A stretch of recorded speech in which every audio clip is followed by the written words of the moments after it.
اسد اللہ عالم وہ شخص تھا جو خود کو ہمیشہ اعلیٰ حضرت کے گھر کا نوکر کہتا تھا۔ وہ فروردین یعنی مارچ 1978 میں اعضائے تناسل میں کینسر ہو جانے کے باعث فرانس میں انتقال کر گیا، جس کی وجہ سے وہ اپنے آقا کا غم انگیز زوال نہ دیکھ سکا۔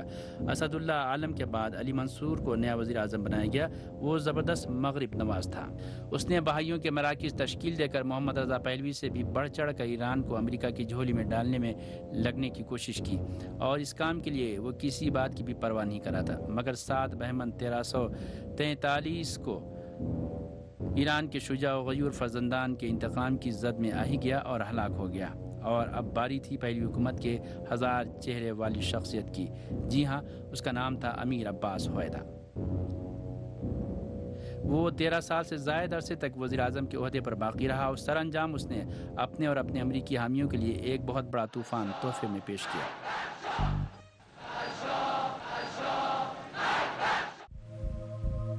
وزیر اعظم بننے سے پہلے ہویدا کے ماضی کے بارے میں صرف ایک رپورٹ کا مطالعہ کر لینا ہی کافی ہے، جو ساواک نے تیار کی تھی۔ پہلوی حکومت کی سیکورٹی و خفیہ ایجنسی ساواک نے یہ رپورٹ 13 اسفند یعنی 8 مارچ 1963 کو تیار کی تھی، جب حسن علی منصور کی کابینہ میں ہویدا کو ملک کا وزیر خزانہ بنایا جا رہا تھا۔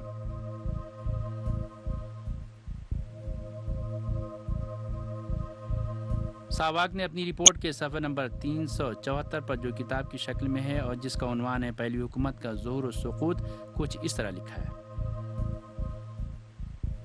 ہویدا کا دادا مرزا رضا قنات بہت ہی پکا بھائی تھا اور عباس آفندی کا گرویدہ تھا، مگر عباس آفندی سے اپنی قربت کی وجہ سے اسے ہمیشہ مسلمانوں کی طرف سے خوف لاحق رہتا تھا، اسی لیے وہ ایران میں رہنے سے ڈرتا تھا۔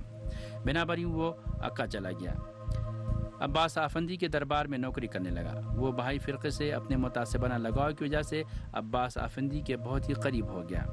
اس کے 2 بیٹے تھے، ایک کا نام امیر عباس اور دوسرے کا نام فریدون ہویدا تھا۔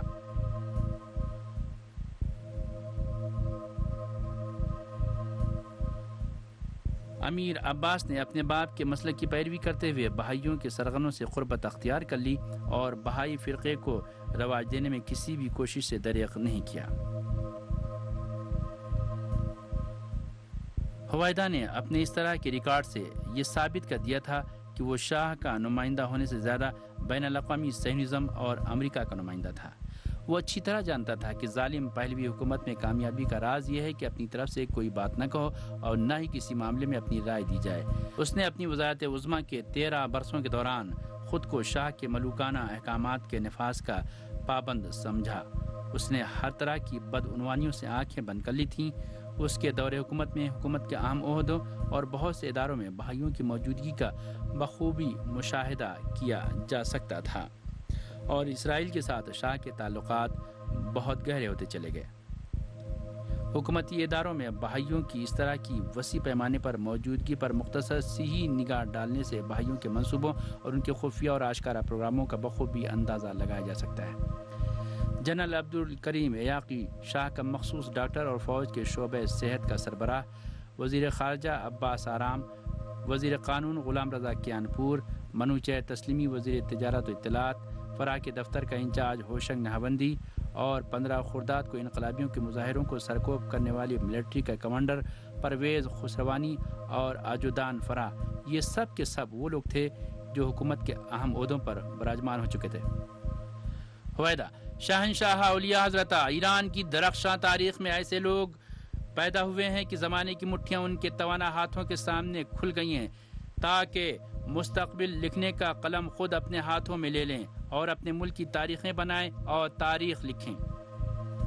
ہویدا نے شاہ کو بے پناہ چاپلوسی اور تملق کے گڑھے میں دفن کر دیا تھا، مگر خود ہویدا کے ہونٹوں پر ہمیشہ ایک معنی خیز مسکراہٹ ہوا کرتی تھی، جبکہ اس کے کوٹ کے کالر پر ہمیشہ اورکیدا کا پھول سجا رہتا۔ اورکیدا کا پھول بھی میری زندگی کا ایک قصہ ہے اور میری زندگی کا ایک حسین جز ہے، اور یہ پھول بھی بہت ہی خوبصورت ہے۔ ایک ایسا پھول ہے جو کسی کے پاس نہیں ہے مگر میرے پاس ہے۔ جی آپ بالکل ٹھیک کہہ رہے ہیں، شاہ کی شان میں ہویدا کی حد سے زیادہ تعریف و تمجید اور چاپلوسی نے محمد رضا کو اس قدر مغرور و متکبر بنا دیا تھا کہ وہ اپنے غرور اور نخوت کے نشے میں اندھا ہو گیا تھا۔ شاہی حکومت اور اس کے دربار میں ہونے والا بے حد و حساب خرچ اور پرتعیش محفلیں اور پارٹیاں محمد رضا کو ہر روز عوام سے دور کرتی جا رہی تھیں۔ شاہ کا غرور سن 1357 یعنی 1978 میں اپنی انتہا کو پہنچ چکا تھا اور اب اس کو غرور کی اسی بلندی سے اوندھے منہ گرنے کا بھی وقت آن پہنچا تھا۔ یہ وہ صورتحال تھی جو اس کے 13 سال سے حکومت کر رہے وزیر اعظم ہویدا نے اس کے لیے نہ چاہتے ہوئے بھی پیدا کر رکھی تھی۔